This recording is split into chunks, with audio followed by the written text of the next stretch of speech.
अस्सलाम वालेकुम रहमतुल्लाहि व बरकातुहू। नाज़रीन, उम्मीद है कि आप सब खैर वाफियत से होंगे। अल्लाह सुब्हानहू व तआला मुझे, आपको, हम सबको अपने हिफ्ज़ ईमान में रखें। नाज़रीन, इलेक्ट्रॉनिक मीडिया और सोशल मीडिया के ऊपर एक खबर गर्दिश करती नज़र आ रही है, और वो खबर ये है कि सेनेट में एक बिल पेश करने की तैयारी की जा रही है, जिसके मुख्तलिफ अनमान हैं, जिसमें से चंद एक आपकी खिदमत में पेश किए देता हूँ। उसमें सबसे बुनियादी और अहम जो नुक्ता है वो ये है कि कोई शख्स 18 साल से कम उम्र का वो इस्लाम कबूल नहीं कर सकता, जबकि अगर कोई 18 साल से ज़्यादा उम्र के ख़वातीन व हज़रात हैं तो वो अपने इस्लाम कबूल करने के हवाले से जो दरख्वास्त है वो एडिशनल सेशन जज को देंगे, और उस जज के पास ये इख्तियार होगा कि वो चाहे तो 7 दिनों बाद उनको इस्लाम कबूल करने का सर्टिफिकेट उनको जारी कर दे, वगरना सूरत दीगर ये है कि उसको 90 दिन के लिए इस बात का पाबंद कर दे कि वो दीगर मज़ाहब का मुतालिया करे, यानी उसका तकाबली मुतालिया करे, और उसके बाद अगर वो 90 दिन के बाद जज साहब के पास लौटता है दोबारा,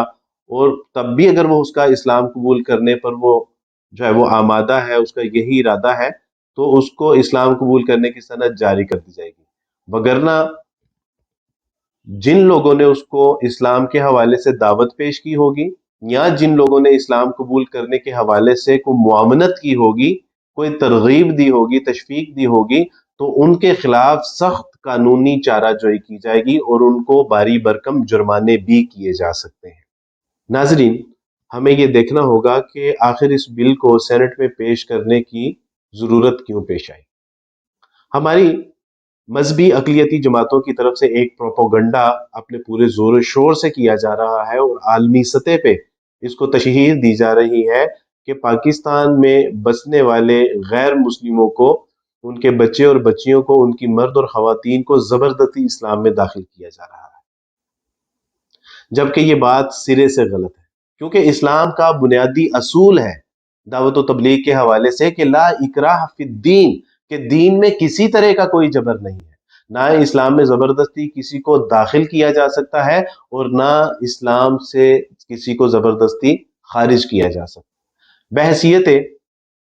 एक नो मुस्लिम मैं आप हजरात के सामने ये बात बयान करना चाहता हूँ।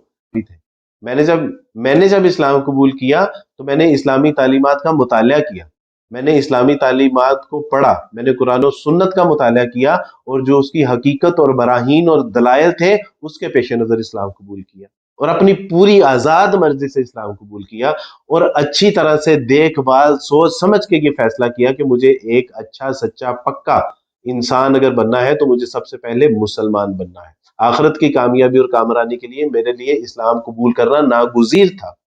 मेरे घर वाले, मेरे माँ बाप, मेरे रिश्तेदार, मेरे खानदान के अफराद कहते थे कि हमारे बच्चे को जबरदस्ती इस्लाम कबूल करवाया है, जबकि मैं कहता था कि मुझे तो किसी ने जबरदस्ती इस्लाम कबूल नहीं करवाया, और अगर मुझे किसी ने जबरदस्ती इस्लाम कबूल करवाया होता तो क्या मैं जबरदस्ती इस्लाम कबूल करने के बाद 1200 लोगों को मुसलमान कर देता, यानी कि मुसलमानों की खिदमत में लगा होता, नो मुस्लिमीन की तालीम और तरबियत में लगा होता, इस्लाम की दावत और तबलीग में लगा होता। तो ये एक मज़गा खेज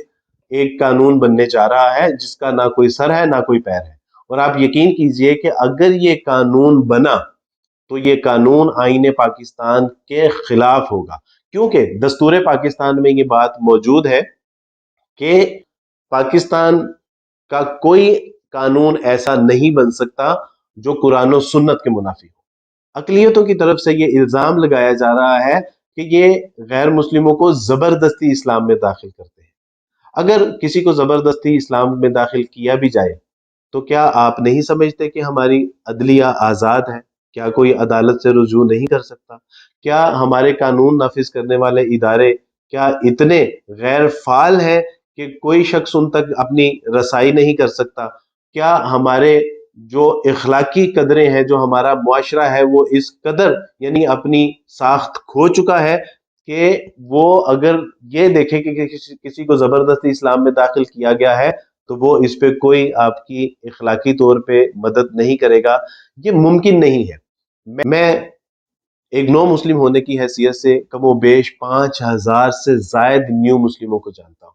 میں آپ کو دکھا سکتا ہوں، میں آپ کو ملوا سکتا ہوں، میں آپ کے سامنے لے کے آ سکتا ہوں، اور ان میں سے کوئی آج تک میری 13 سالہ عملی زندگی میں کوئی ایک شخص بھی ایسا نہیں ہے کہ جس نے مجھے کہا ہو کہ مجھے کسی نے زبردستی اسلام میں داخل کیا ہے۔ میں نے سنا نہیں آج تک۔ ہاں، عیسائیوں سے میں نے سنا ہے،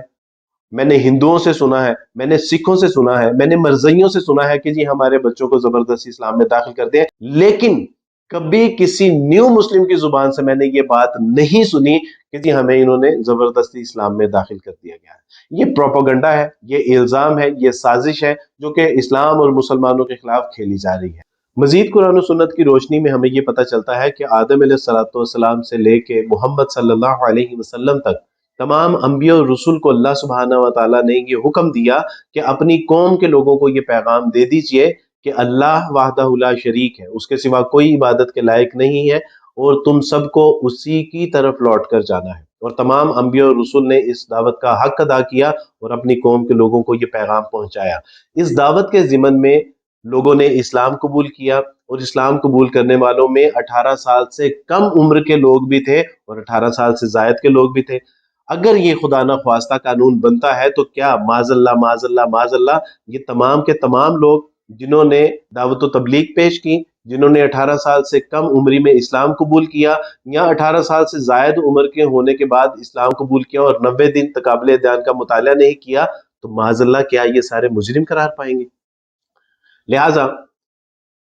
وطن عزیز کا ایک عام شہری ہونے کی حیثیت سے اور ایک نو مسلم کی حیثیت سے میں اپنی تمام قانون ساز اسمبلیوں سے، اپنے تمام قانون نافذ کرنے والے اداروں سے، اپنے تمام ان ممبران سے جو اس قانون سازی کا حصہ ہیں، اور خصوصاً میں اپنے پرائم منسٹر عمران خان صاحب سے یہ درخواست کرتا ہوں کہ وہ کسی ایسے قانون کو بننے نہ دے، اور اس بل کا بھی ذاتی طور پر وہ نوٹس لیں کہ جو نہ صرف قرآن و سنت کے منافی ہے بلکہ آئین پاکستان کی بھی کھلی خلاف ورزی ہے۔ بارک اللہ فیکم۔ السلام علیکم ورحمۃ اللہ وبرکاتہ۔